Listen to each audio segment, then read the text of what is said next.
So my topic is basic to advanced JavaScript, introduction, API and Ajax. Hey guys, अस्सलामुअलैकुम, welcome back to my new video tutorial.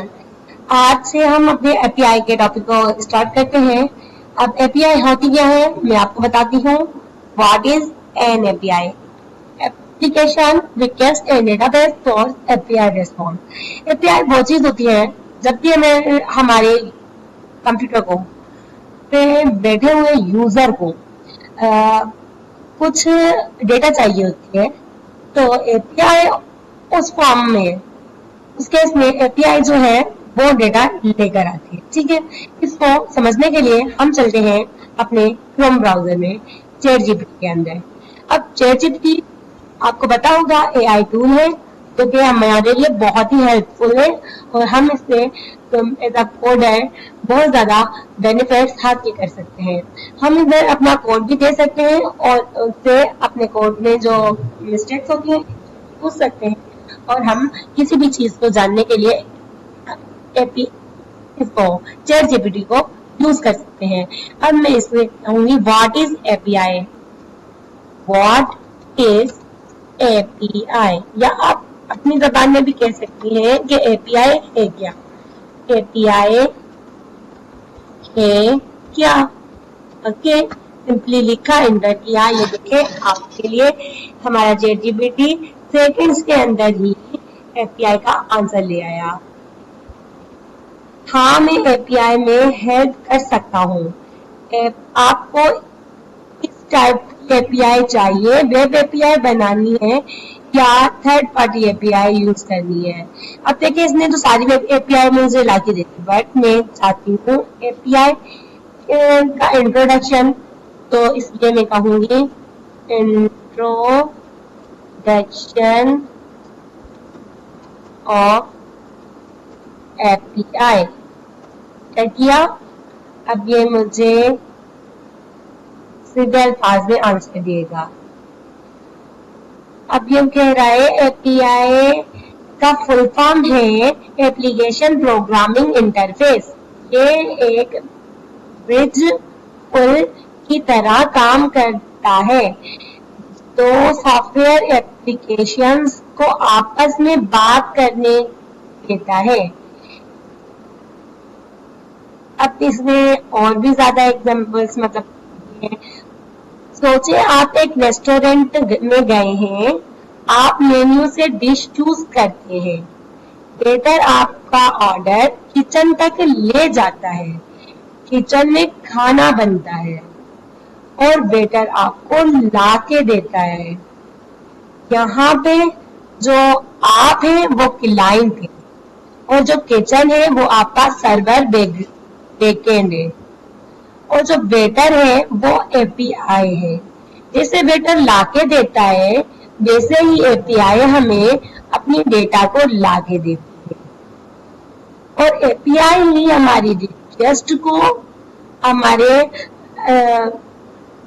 Server के पास लेके जाती है और उसका response हम तक लाती है। ये हमने समझा एपीआई को। अब एपीआई में हम पढ़ रहे हैं अपने एजेक्स के बारे में। एजेक्स एपीआई बेसिकली कुछ वक्त पहले यूज हुआ करती थी जब ES6 जावास्क्रिप्ट वर्जन नहीं आया था। एजेक्स क्या काम करता है पहले ये देख लेते हैं। इधर हम चलते हैं अपने एजेक्स में। एजेक्स का फुल फॉर्म है asynchronous JavaScript and XML. Okay, मतलब कि ये टाइम के हिसाब से अपनी जावास्क्रिप्ट को रन करती है। ठीक है, अब चलते हैं इस ये चीज को एजेक्स किस यूज आती है। ठीक है, एजेक्स जो है देखिए इस वेबसाइट पे हम वेबसाइट ऐसा काम करवाना चाहते हैं कि हम एक बटन दबाएं और यहाँ जो एक वेब है ना ये ऑटोमेटिकली चेंज हो जाए। इस काम के लिए एजेक्स यूज होता है। इसमें चेंज तो हो जाएगी, आपकी जो पेज है वो बिना रिलोड हुए, आपकी वेबसाइट बिना रिलोड हुए आपकी ये जो डिव है ये चेंज हो जाएगी। इसी काम करने के लिए हम एजेक्स को यूज करते हैं।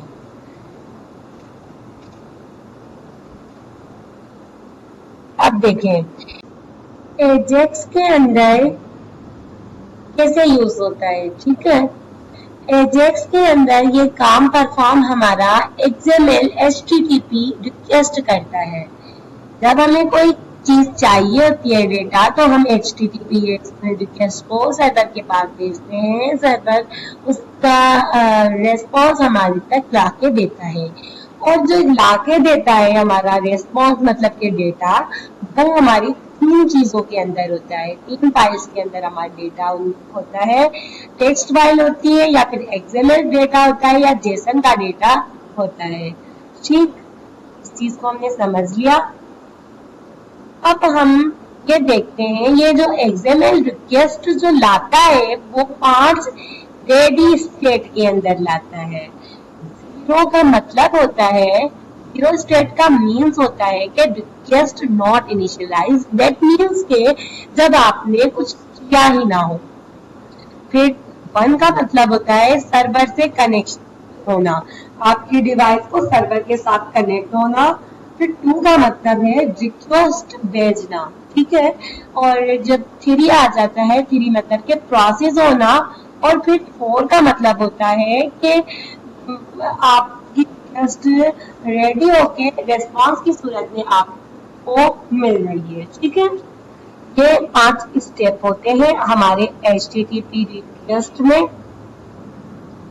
और उसके बाद ये हमें स्टेटस देता है। स्टेटस देता है जैसे कोड के जरिए, जो 200 लिखा अगर लिखकर आएगा आपके कंसोल विंडो में, तो आप समझ लीजिएगा ये जो हमारी रिक्वेस्ट है वो ओके हो चुकी है। 403 का मतलब होता है फॉरबिडन, एंड 404 का मतलब होता है नॉट फाउंड, मतलब कि आपको मिली ही नहीं। और जो ये जो रेस्पॉन्स आता है वो मैंने कहा कि ये 3 फाइल्स के अंदर ही आता है, XML, HTML एंड JSON। उसके अलावा जो XML होता है वो कुछ इस सिंटैक्स से काम करके देता है। इस सिंटैक्स के यूज से हम किसी भी डेटा को मंगवा सकते हैं, ठीक है। और फिर कंसोल के अंदर हमें ये जो मैंने स्टेटस बताए वो आपको शो कर मिल जाएंगे।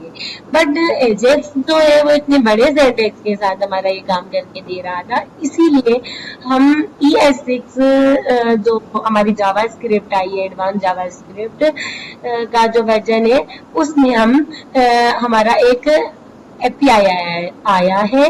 API है हमारा फेच API। वो एक 3 लाइन्स ऑफ कोड में ही ये काम करके दे रहा है। तो अब हम इस प्लेलिस्ट में यूज करेंगे अपने फेच API को, ठीक है। अब इधर हमारा API की जो वीडियो थी, एजेक्स की वीडियो थी इंट्रोडक्शन की, वो इख्तिताम हो गया है। अब नेक्स्ट वीडियो जो आएगी वो हमारी फेच API पे आएगी, और फेच API को कैसे काम करती है और कैसे हम अपना डेटा उसके पास दे सकते हैं। और मिलते हैं आपको अगली वीडियो में। जब तक के लिए आप इन सारी कॉन्सेप्ट को समझ लें और मुझे दीजिएगा इजाजत, और मेरे चैनल को कर दीजिएगा सब्सक्राइब। मुझे अपनी दुआ में याद रखिएगा। मिलते हैं आपको नेक्स्ट वीडियो में। जब तक के लिए अल्लाह हाफिज।